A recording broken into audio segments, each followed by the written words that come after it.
Good afternoon, everybody. We are back on the scene, the Stamford sports scene. This is Joe Ryan, as we get ready to talk to you about the world of Stamford sports. And the biggest story out there is the opening round victory of the Stamford last night, as the Kutzko Gym at Naugatuck came to town, and Stamford dispatched them with a 65-57 victory. Stamford was led by Jaden Bell with 28 points. They jumped out to an early lead, 4 points, 17-13 after one quarter, and then 36-20 to half.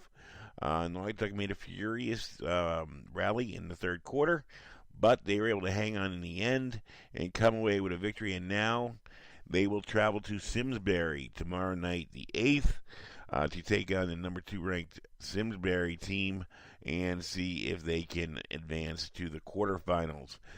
Coach Zach Smith, in his second year, of course, the FCIAC Coach of the Year, has done a fantastic job. And last night, he did his best and came away with a victory for his Black Knights. We're trying to get him on the phone, and hopefully we'll have him in a few minutes to talk about the victory and talk about the Simsbury game. And, a lot to celebrate after last night, a big win over Naugatuck. Talk to me about it. What did I know you were worried about that guy Lacow or whatever, and he got his 21 points, but he ended up fouling out. I read in the accounts. I thought we did a pretty good job on him. He had 9 points in the first half. He started getting to the basket late when they were trying to speed up. But all in all, if you told me we were going to hold them to 21, I would have taken that. I thought that was going to give us, a good chance to win if we held them somewhere around that number. And it ended up working out. We ran into some trouble in the second half with some foul trouble, but we were obviously able to hold on, make just enough free throws and a couple shots down the stretch to pull out the win. Well, I mean, your defense has always been one of the things you guys take pride in all year long, and when you got a shooter like that, of course, they know how to get to the line, so you're gonna get some foul trouble with those kind of guys.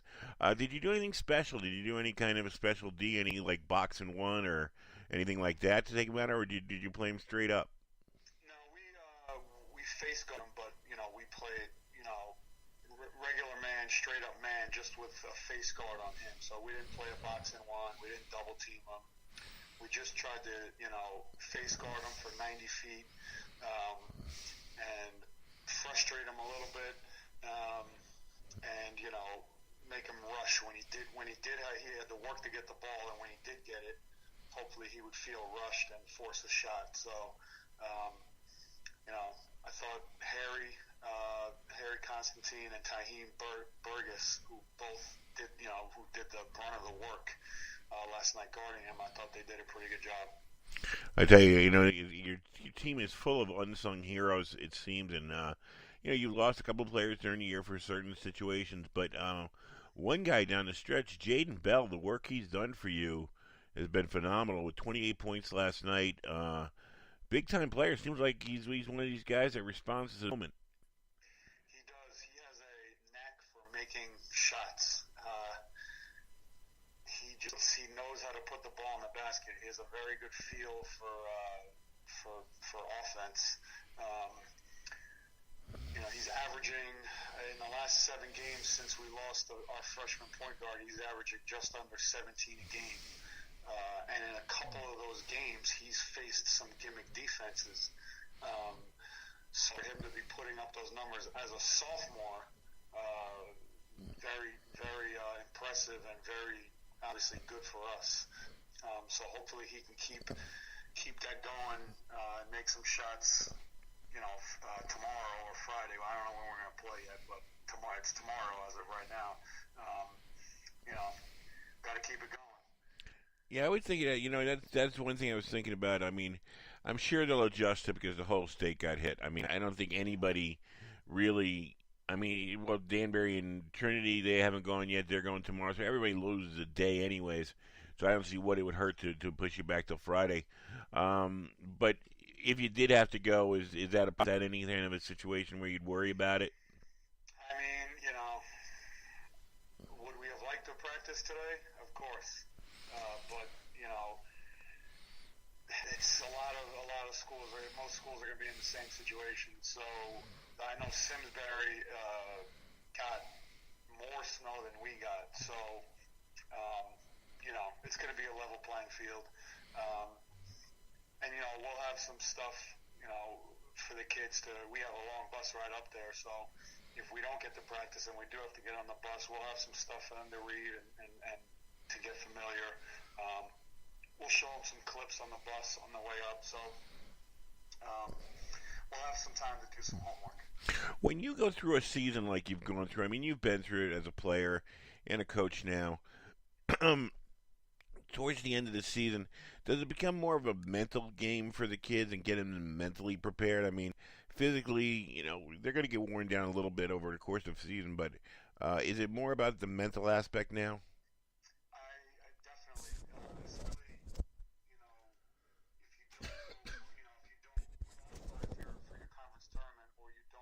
Go deep, you have a long layoff. So we had a 10-day layoff, and that can really kind of set you back as far as momentum that you've built sort of, and a routine that you've built throughout the season, you know, playing twice a week.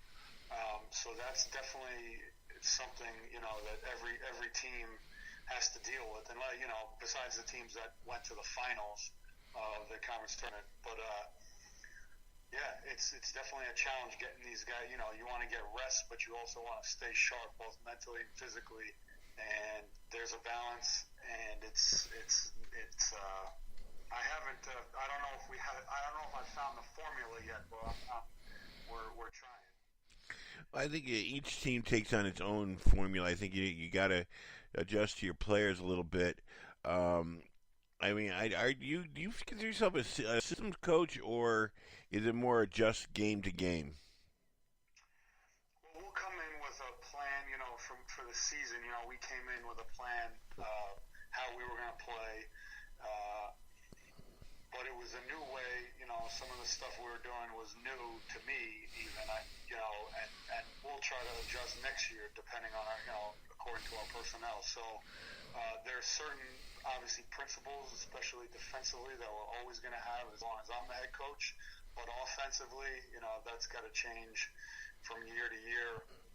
You know, just trying to take advantage of the strengths and weaknesses of our team. Yeah, you know, everybody hears about systems. You know, the buzzwords you get from an ESPN or something, or if you watch a Syracuse or a Duke or something, that's what everybody gets used to, and they don't realize that a high school coach, you don't get to pick your players. It's the hand you've been dealt every year. But it's a good challenge to a coach to be able to adjust to them on the fly and to be able to be the real teacher in that. Do you enjoy that challenge?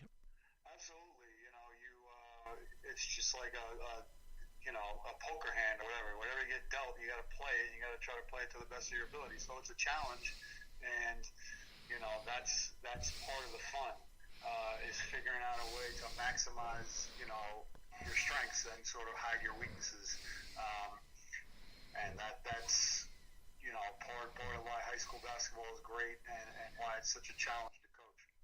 I mean, when you look around in D2, I think Ward 1, if I looked at it quick, Ward 1, correct?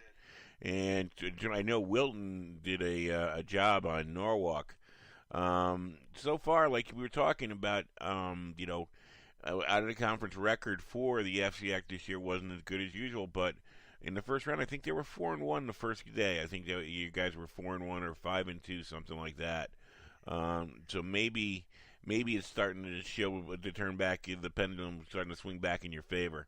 You think that's a good sign, or what do you think about it? Well, yeah, obviously you're right. We had a good night last night, 3-0 out of conference.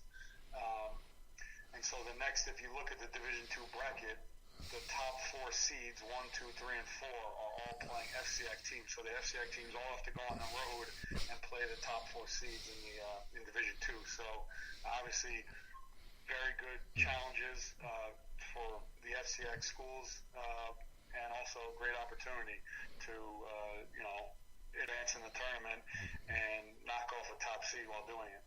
What do you know about Simsbury? What kind of a team have you gotten? I know you said it's tough to get a real good scouting report because they don't have like a Han network or a YouTube flying all the time for you guys. But I mean, what have you learned anything about Simsbury? Anything that you can put? Well, I know. First of all, they're a program that's been to the state tournament, the Double L state tournament, something like I don't know, 12 years in a row or something like that. And they've won, they've handled them, they've represented themselves well in the state tournament. So they have experience. The program has experience. The coach has experience. As far as their personnel, they got some. They have 2 or 3 good shooters. They have a pretty good point guard who likes to get in the lane and set guys up. They're one of the best defensive teams in the league. In the state. They play somewhat of a Virginia pack line type defense. Okay. They're very disciplined in their help side and their rotations, and they'll make you work for everything that you get.